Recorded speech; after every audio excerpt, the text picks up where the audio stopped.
All right, guys, welcome. It's September, Friday the 9th. It is 3 o'clock in the afternoon PST. It is midnight for Yokohama. Sorry if I got, Yukamayo.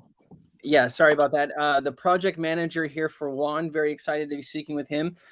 Today we're going to go through Juan. We're going to ask about what's been going on with the project, some updates, and we're really going to kind of really understand what Wand is, the white paper. Wand, we're going to ask about what's been going on with projects, some updates, and we're really going to kind of really understand what Wand is, the white paper. Wand, we're going to ask about what's been going on with projects, some updates, and we're really going to kind of really understand what Wand is, the white paper. Wand, we're going to ask about what's going on with project. Sorry about that. I have too many windows open. My apologies. I've got 4 windows open here. So, anyways, why don't you go ahead and introduce yourself and what you do for Wand, and we'll go ahead and we'll get into some of the questions I have. All right? Sure. So in my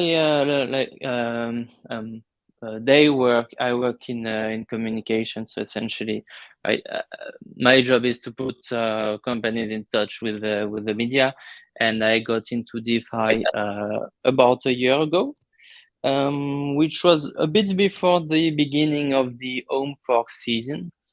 So I was quite deep into it, and one of the things that have struck me is that if you look their white paper, they would mention like 1,000,000% APY and say that they are extremely sustainable because maybe they have a 2% tax, and it's maybe we can argue that it may be true if you have a good marketing and there is a huge bull run. But at the end of the day, over a sufficiently long period, you cannot sustain a high APY. And for some time, I've been wondering, okay, can we make an Home Fork actually sustainable?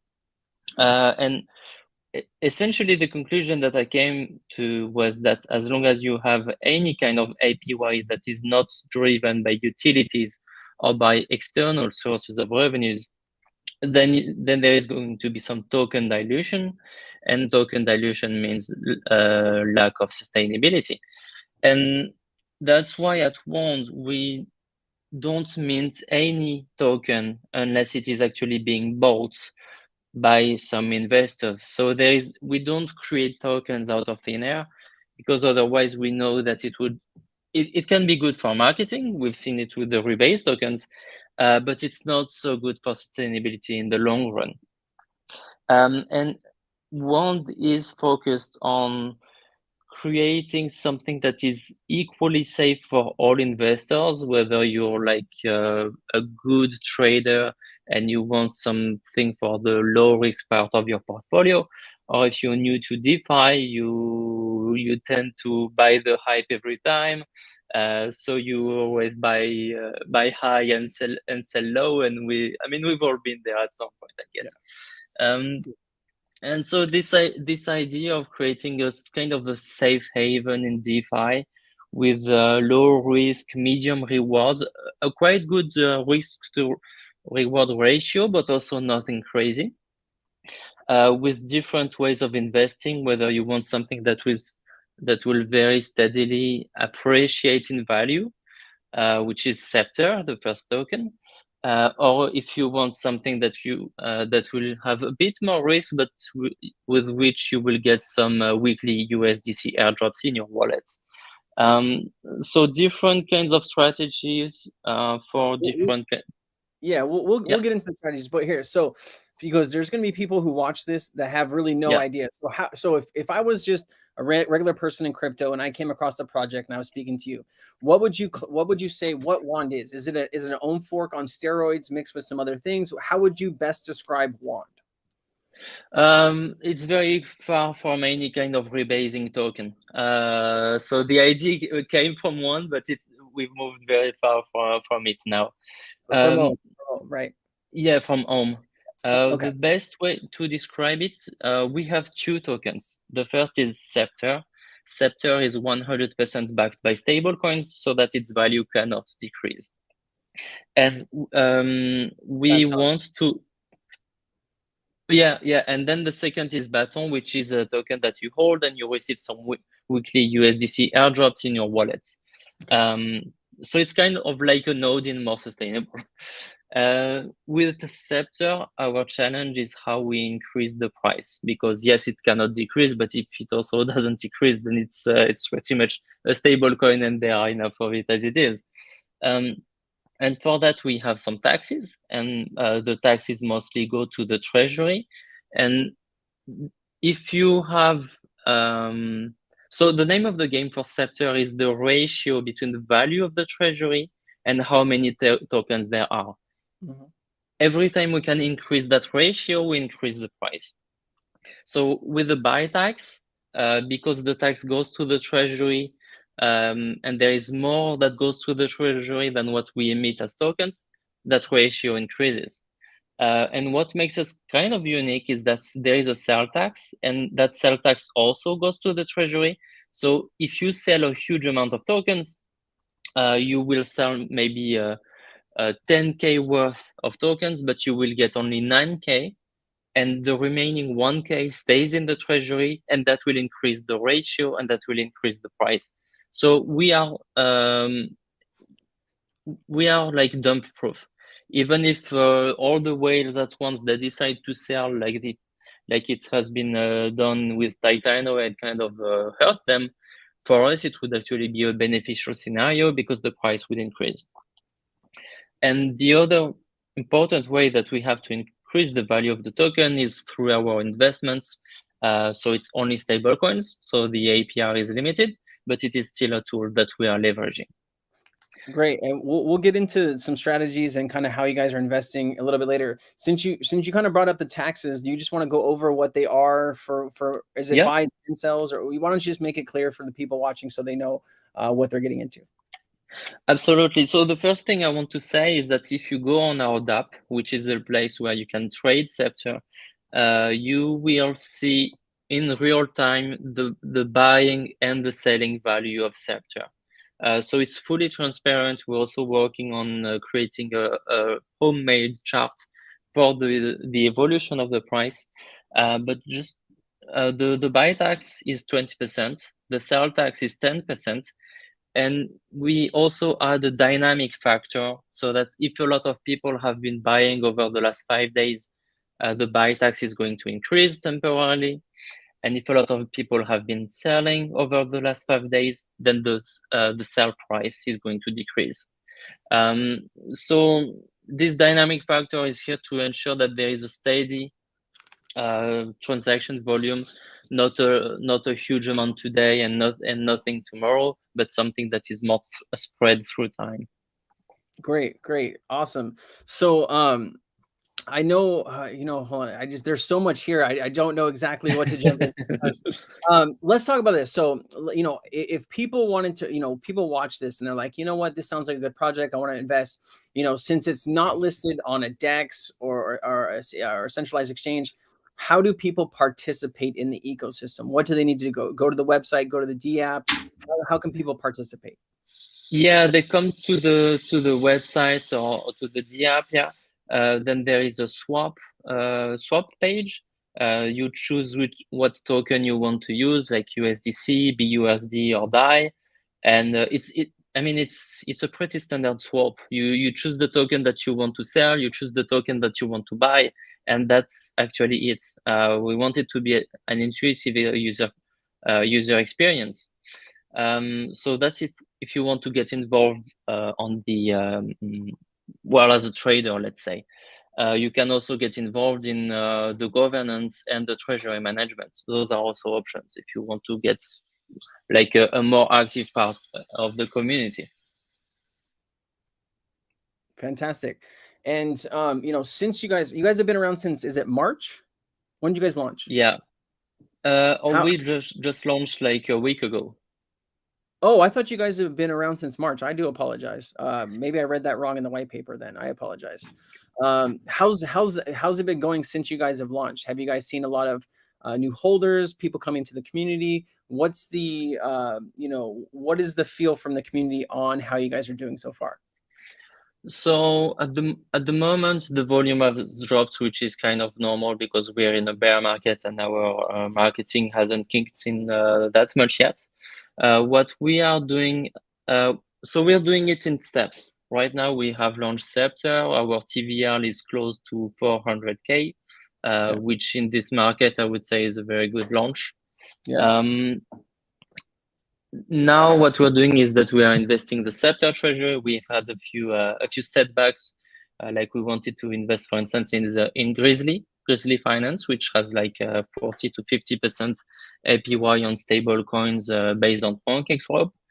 But the thing is that their platform doesn't accept Gnosis, and we have multisig because security is important. So we have had a few setbacks on that, but we are devising other strategies. To give you a ballpark, the investments for the Scepter treasury are between 5 and 20%. It's hard to get any more than that without going crazy. And again, we want to be sustainable. We want to be safe. The idea is that if you buy Scepter, you don't need to watch over it every day or every week. And to provide safety, we can do some kind of degen investments. Within a week, we're going to say, okay, if you want some baton, you can start burning a Scepter to get some baton. And what I'm going to do tomorrow actually is to make an announcement with a suggestion for the baton investment strategy, which is what we do. And based on the rewards from the investments, this is where we deliver the airdrops. So with a lot of nodes, you buy the node and then you get some native tokens. Usually the value of the tokens decreases, and that's why they're not so sustainable. Baton is close to a node in the sense that you give up your initial, but the rewards don't come from minting tokens. Instead, they come from the rewards of our investment.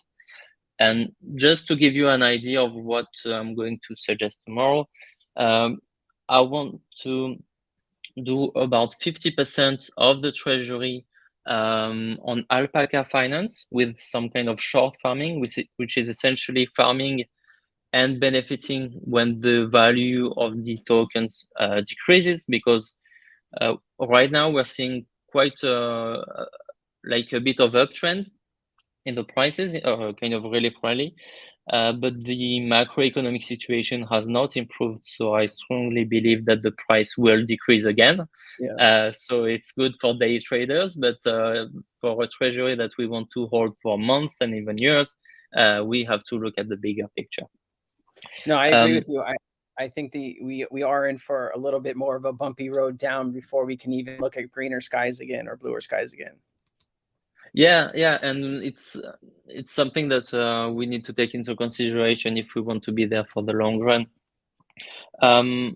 So that's 50%. 25%, I will suggest to be some liquidity pairs of blue chip tokens or native network coins, like some BNB to AVAX or Matic to. I was going to say Phantom, but I'm not sure that we'll see a lot of uptrend in the coming months, but maybe Solana, for instance. The idea here is to look more long-term because even though at the moment the situation is not so good, I do believe that we will see greener skies at some point. And 25% with some bots without leverage to play it on the safer side. But bots are, they have much better performances than blue chip tokens at the moment. So even though I would say it's medium risk, and it's good rewards. So it's something we want to offer to the community. Talk to me about because there's a lot of different strategies you can use inside of one, right? But there's also strategies that you guys are using to get into some of these other plays with stablecoin farming. Who's making the decisions on the stablecoin farming side? Is it one person? Is it a team of people? And how often are they, changing investments or, coming up with new ideas? Like what does that whole picture look like behind the scenes? So behind the scenes, what you have is there is the team, which is on the multisig, and the governance council is also on the multisig. The governance council is members elected by the community. Everyone is KYC'd. Yeah. And the idea is that the team cannot make a decision with the treasury without the approval of the governance council members because of the multisig. So it's an added layer of security. So the process is that someone comes up with an idea of investment. Someone, it can be the governance council, it can be the team, it can be the community. Then we run it by some investment analysts, which are associated with the team. And then based on the analysis, we are going to make a suggestion, like, for instance, we can say, hey, do you agree to have 50K invested in the USDC to USDT farm on Cone on Bifi so that it auto compounds? And the governance council will be voting. So because the governance council is elected by the community and represents the community, it's important that they have to approve the investments that we make, simply because we are invested the investors' money. And having the governance council making the decisions is a way to have some representatives from the community making the decision. And it's not just us without any connection with the community taking decisions in the shadow. For the low and medium importance decisions, it's with the governance council, and for the biggest decision, then it's with the community directly. Well, I know in some projects, because I think, in the last maybe a year and a half, I've seen, almost 1,000 projects. And so I know when you give the community a lot of power, sometimes really a lot of silly things get suggested or brought up or even pushed. Are you guys worried about something like that happening, or do you guys feel confident in, the 4 members of the council that they're going to make the best decisions for the project? So far they have made very good decisions. It's good. My personal belief that we have been a bit too conservative on some decisions. But then, it's also good that we have a plurality of opinions, and maybe I was the one who is wrong, or, who knows? But our promise is to deliver something long-term, something safe. So I also understand that having a conservative approach is a good thing. They all came here because they are investors in DeFi, so they know the ecosystem. And at Wand, we don't have a communication or marketing strategy that attracts a lot of moon boys. So if someone wants to be involved in Wand, it's because they want to be involved in something long-term. We never say, okay, we're going to moon on this day or this day. We say steadily up token appreciation. It's not the best way to attract people who are going to want to do some degen moves. So we don't really attract so many silly ideas. There are a few ones, of course, but it's kind of easy to put them on the side because there are not that many, and the governance council members are very reliable. They're also advisors because I really trust them, and I see them as a part of the team now, because they're also in our private Discord server. They have access to the internal discussions. So there's really a sense of belonging and a common group. Before I get into SB's question, are those people in those roles for 6 months, a year? Are they voted out? Are they reelected? How does that process work, so people can understand, who these people are and like how they are going to be, how long they're going to be advising the project as a governance contributor or a leader? So this actually hasn't been decided. It made a lot of sense for the first governance council members to stay for a while, because they've been elected I think it was in April, and we just launched.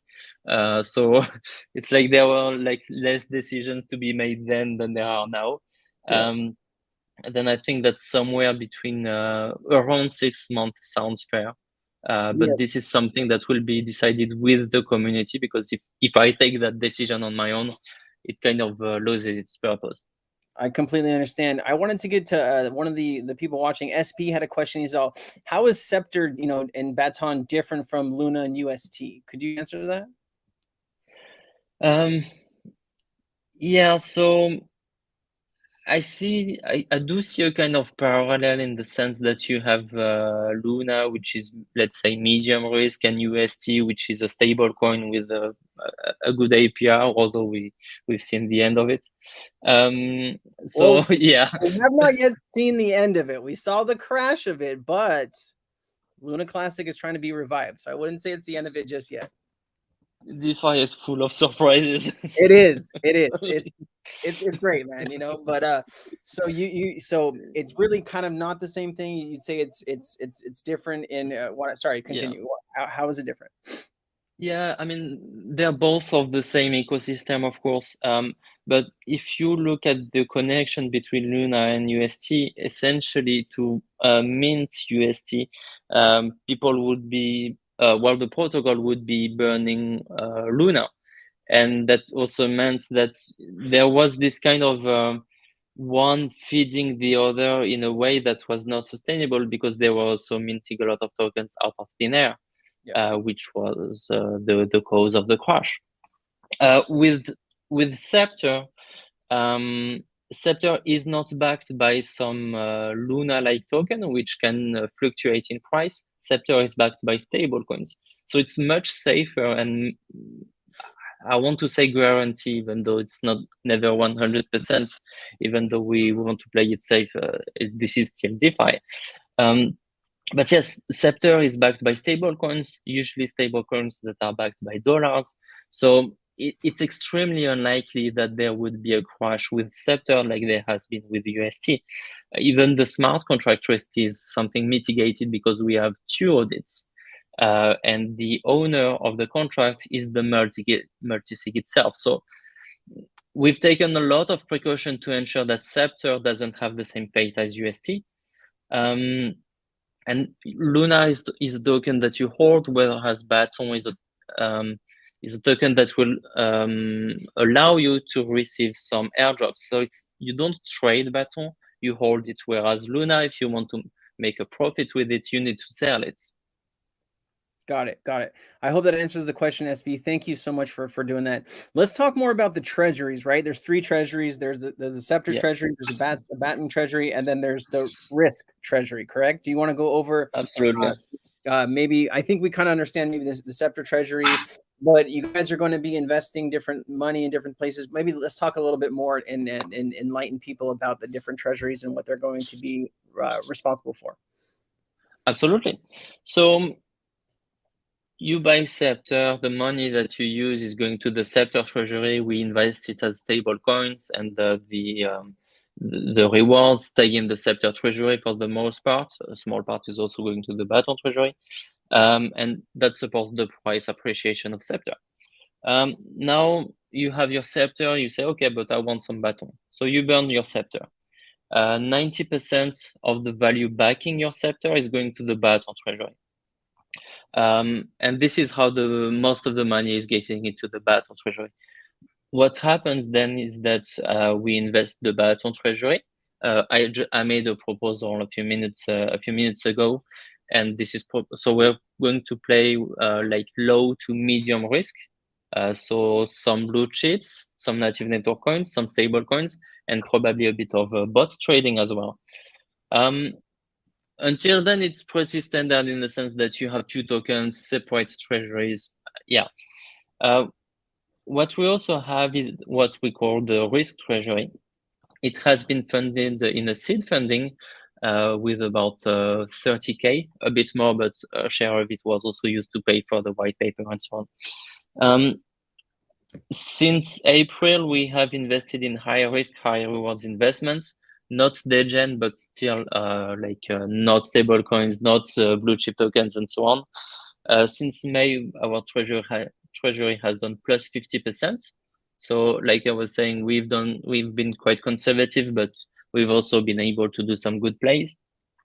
And what happens with the risk treasury is that every month we're going to look at how much money we have earned with it.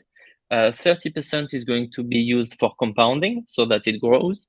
30% is going to go to the Scepter treasury that will support the price appreciation of the token. And 30% is going to go to the Baton treasury so that the airdrops get bigger over time. So it's a way for us to ensure that if you hold some Scepter, it's backed by stable coins, so it's only going to increase in value, but you also receive some rewards from the risk treasury where we do some high risk, high rewards investment. So if we make some good decisions with the risk treasury, you benefit from these more rewarding plays. And if we make some bad decisions with it, you don't suffer from it. So it's good to know. To be honest, I mean, it sounds a bit like it's too good to be true. The caveat to that is that its value at the moment is fairly limited. So the impact on the Scepter and Baton treasury will not be major, but I do believe that over time it will nudge the needle in the right direction. So if someone's a new investor, right, and obviously none of this is financial advice, we're just educating people on the project. But what would you, if you were getting your friend or family member into Wand, what would the strategy you would give them? Would you tell them just to buy and hold Scepter? Would you tell them to burn it into Baton? Would you tell them to put money into the risk? Where do you think you would tell people to, this is where I would start? So as an investor, the risk treasury is not something that you can access. Okay. It's only something in the background. So you can contribute to it by making some suggestions and so on, but you cannot invest in it yourself. Got it. Essentially, your two options are Scepter and Baton. And I mean, the mechanisms behind each of them are different. So I cannot say that one is better than the other.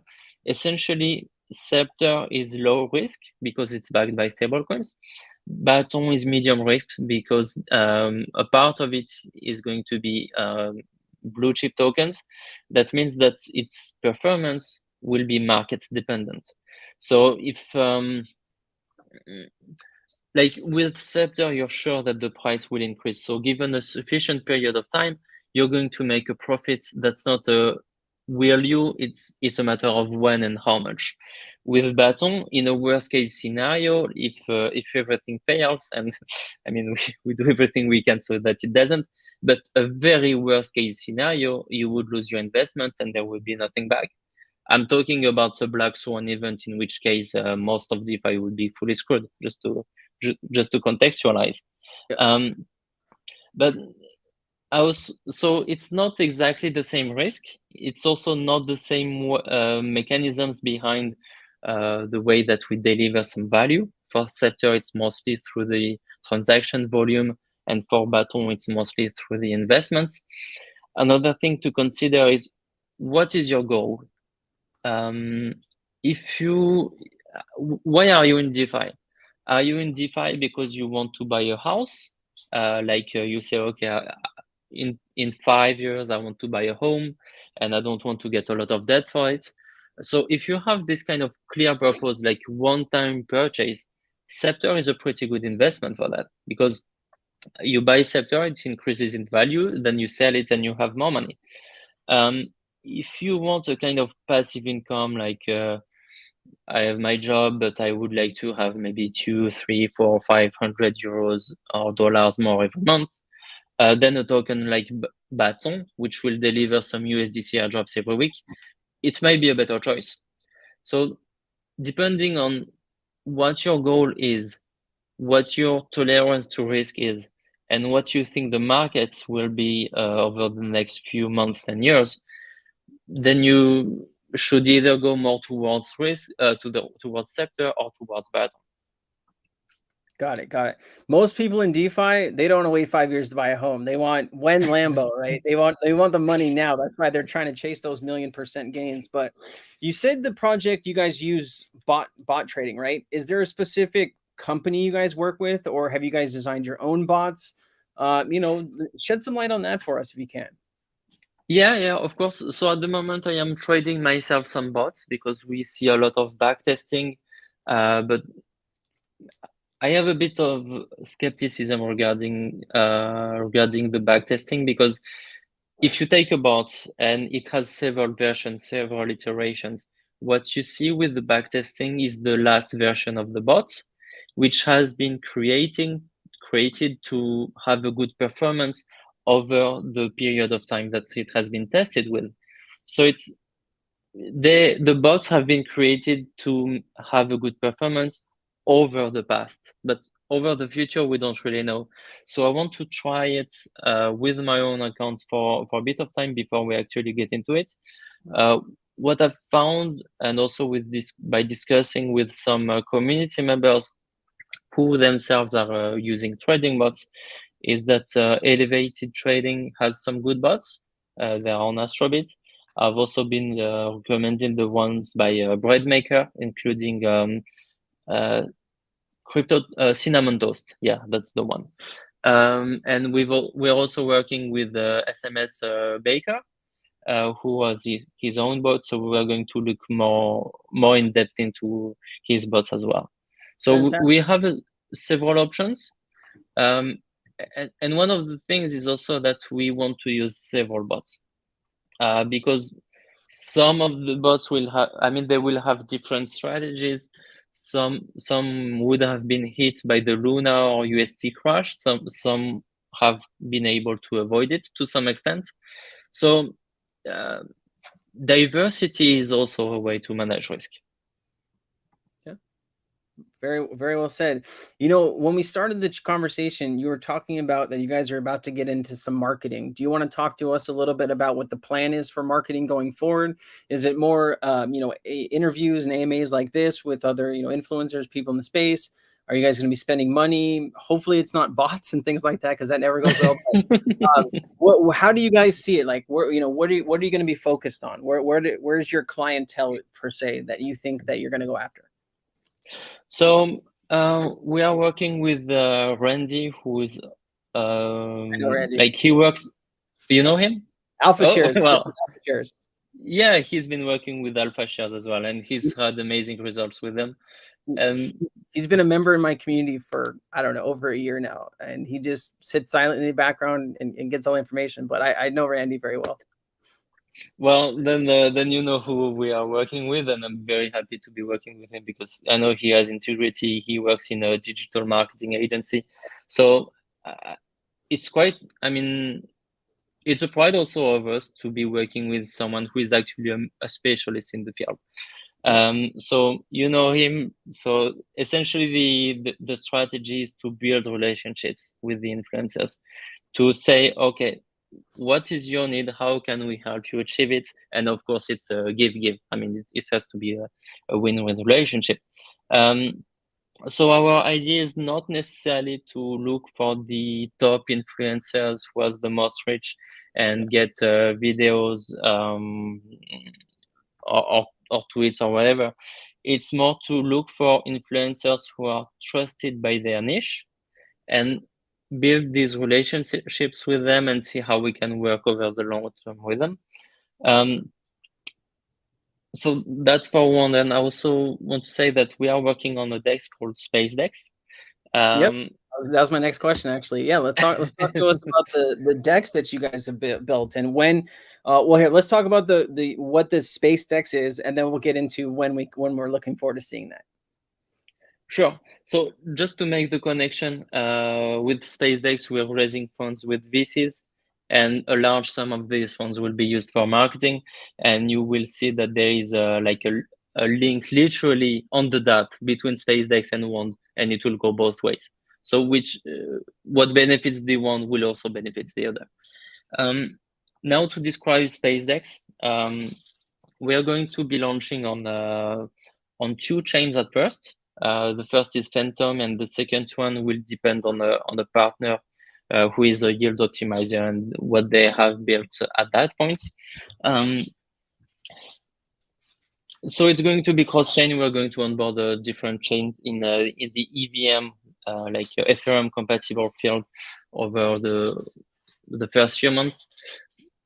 What sets us apart is that we offer single asset staking, impermanent loss protection in a way that is different from Bancor. I just mentioned it because Bancor also offers impermanent loss protection, but it has been very harmful to their protocol.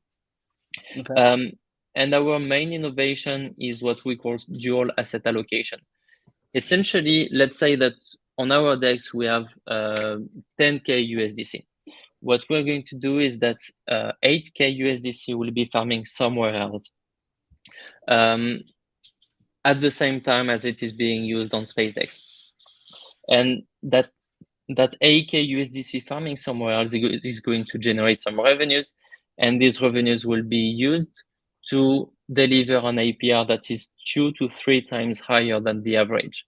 So it's going to gather, I think, a huge amount of TVL, and that will also be kind of like the center of a new ecosystem. We want to develop some solutions that will be useful for the investors and also for managing the WON treasuries in a more effective way. We want to create some tokens that we think are good for the WON treasuries, both for Scepter and for Baton. And if something, if we design a product because it's going to meet the criteria for Scepter or for Baton, like something that is safe, that is sustainable, that outperforms the market in some way, it will also meet the demand of some other consumers. So SpaceDex will be kind of the center of an ecosystem with some part of the platform will be solutions for automated trading, some for automated farming, some for some kind of ETFs. And we're going to develop different kinds of solutions, and all of them will either drive some trading volume and therefore some fees, or some TVL and therefore also some revenues generated. And a share of the revenues generated by SpaceDex will go directly to the WON treasuries. So it's going to be this kind of win-win where SpaceDex sends money to WON, and WON provides some TVL for SpaceDex. Gotcha. And is there anything other than SpaceX that you guys are working on for the future of WON Investments, or is that kind of, you guys are really focused on that, getting that out? We're quite focused on SpaceX. Also, it's going to be used, for instance, where Scepter will be usable as a collateral on SpaceX. We're also going to make it possible to trade it on a DEX through SpaceX. I'm also supporting, you may know IB. They were a yield optimizer, and there has been a dev from a part of the team, and I'm helping the legit part of the team to relaunch. And there are your yield optimizer that will be associated with SpaceX. So we're of course going to upgrade the level of security quite a lot. Just learn from the mistakes, but they have a great product. So I think that it would be a shame not to leverage it. Let me ask you this. You know, I know there's a lot to the project, and you know, I read through the white paper. Is there anything else maybe that we haven't spoken about in the white paper or the project that you feel is important that we need to discuss? So I touched a little bit about upon the how investors can get involved. Of course, there is being a part of the governance council, although it's the number of spots are of course limited. Also, especially for the Earth Treasury, if an investor makes a suggestion like look at this project, it's great, I think that it would be good for the Earth Treasury because this and that. If we invest in it and we make a good return on this investment, you will get a share of the rewards. So it's a way for us to curate some good projects and also to give back to the community members who are supporting us. Now, also to make it clear, like we have had maybe 10 people suggesting to invest in Sphere. The idea with this bounty hunter program is to find some gems that we don't know about yet. So if you suggest some very good projects, by the way, like Sphere, like MDB, like Dex Finance, it's not going to count because we know them very well. I've done an AMA with Dex Finance and MDB, so we know them, and it's something that hasn't launched yet. Something under the radar is what you're looking for. Yeah, under the radar. And if we know them already. what it would like, because you said you have a bounty program. What is the, if somebody brings a project that you haven't seen that, you guys get into and it, you hit a home run, what does that person receive a percentage of what you guys make or a flat fee? What does that look like? So it's a percentage. Essentially, if we I should double check the exact numbers, but more or less, if we make like a 2x, the investor will get 5% of the rewards. And if we make like a 4x, the investor will get 7.5%, which is the maximum. And of course, if we don't make much profit from it, well, there is nothing. But so I might have to send you some projects. Sorry? I'll have to send you some projects. I mean, if you want, the door is wide open. No, all right. What else would you say that we haven't spoken about that you feel is important for people to know? I mean, the general idea is that we are here for the long term. In this bear market, of course, the situation is not as good as we wish it were. But I think that it's the case for maybe 99% of the projects anyway. But we are building at the moment. We have finalized the pitch deck for SpaceX to contact some VCs. The development has already started. So we want to deliver some values in whichever way we can, while respecting the limits that are set by our promise that we want to not take crazy risks. So we want to be kind of a set and forget investment. That's really our idea, that you don't need to check it every day. We put the security measures in place to ensure that we can actually deliver on that. And we want it to be passive income. That's really the idea here. And if you want to use it as passive income, you can. If you want to get more involved, you're absolutely welcome. And it's pretty much, I mean, we're offering some tools, and then it's up to you how you want to use them. Got it. Is this something where people are going to be able to claim or get rewards monthly, daily, weekly? What is the reward cycle or rate for people holding Scepter or Baton or anything else? So for Scepter, I would recommend that you don't buy it and sell it too close, because with the taxes you're just going to lose some money. So yeah. I mean, unless you want to make a donation. So for Scepters, there is also a 10-day lockup period that is necessary for us to manage the treasury, because we need to invest it and then to make the underlying assets available when you want to get your money back. So for Scepter, except for that 10 days lockup period, you can withdraw whenever you want. For Baton, you will just receive some USDC airdrops in your wallet every week. You don't have anything to do. Again, it's part of the set it and forget it kind of philosophy, where you hold Baton and that's all you need to do. Awesome, man. Fantastic. I mean, I think we've gone through pretty much everything that I have. Did you have anything else that you felt was important before we closed here today? Yeah, just a very practical thing. If you intend on buying, of course, go to the DApp, go to the swap page, look at the growth and sell factors. It's going to give you an idea about the dynamic part of the tax. You see all the prices, and next week we're going to release a new version of the DApp with the chart of the Scepter price, because since we are not on a DEX, we are not on a DEX screener, for instance, but we want to provide as much transparency as we can. So, I mean, we offer the data. It's also up to you to actually look at the numbers that we deliver on the DApp. Fantastic. Well, we're excited, for the project and what you guys are going to be able to do. Maybe in 3-6 months from now, we can come together again and see where the project's at, or if you guys have further updates or things like that. Keep us in the loop, and we'll keep the community in the loop. And we really appreciate it. Is Yekma? Is that it? Yelkema. You're the first person I've ever met, so I really appreciate you, man. And congratulations on your project. I know it's difficult, especially in this market, to to launch something of the size. And you guys seem to continue to building. You're building a community around you, so it's all up to you guys to see how far you can take this. And it's a very intriguing white paper. It's very detailed. You guys have put a lot of thought into it, and we'll see how it goes here in DeFi. Well, thank you so much for the invitation. It was a pleasure to talk with you, and thank you, SB, for the question.